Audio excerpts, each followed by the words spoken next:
Welcome to the crazy history of the world with Bori Morales, and I know that you guys been waiting for an episode longer than waiting for that person that's at Costco that doesn't know how to use a goddamn scanner machine.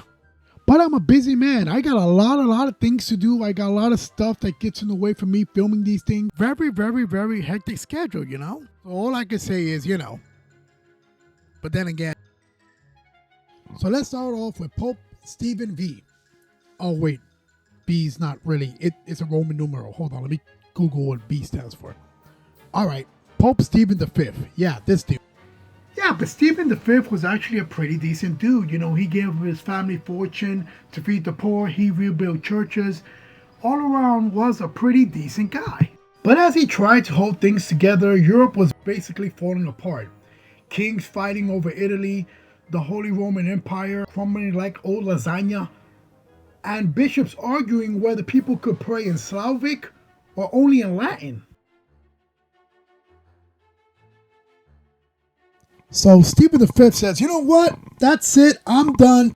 No more praying in Slavic. And half of Europe just done lost their mind and ghosted him. So in the year 891, our buddy Pope Stephen V died. So the cardinals had to pick a new guy.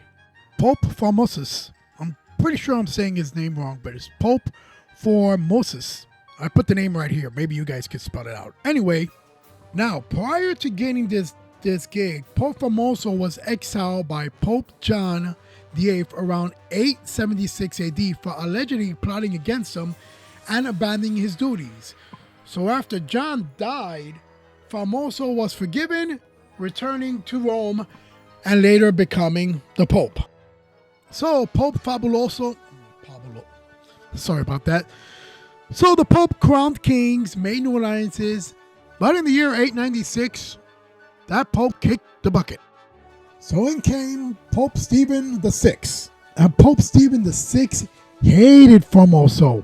I mean really hate. I'm talking next level hate. Like when you get socked for Christmas, or when you're at the gym and you're trying to work out and somebody's like online using the machine you want to use. Or the office snitch is snitching on you because you took a bag of Cafe Bustelo from the break room to your house.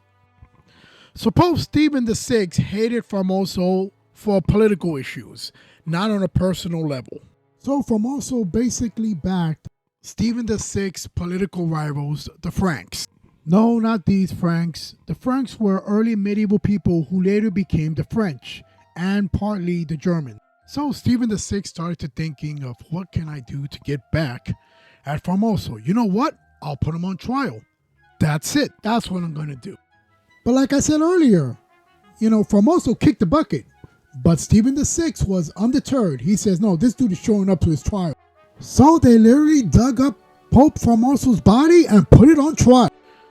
I mean, they really did Pope Formosus dirty.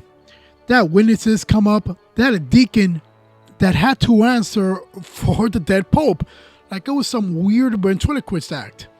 And at the end, they found him guilty of being too ambitious when he was alive. They eventually chopped off his blessed fingers, ripped the clothes off, and tossed his bloody body into the Tiber River. And then the people of Rome lost it. Riots broke out. Stephen VI was arrested and strangled in prison. This has been another episode of Crazy History with the World with Bori Morales. Damn, that was dark.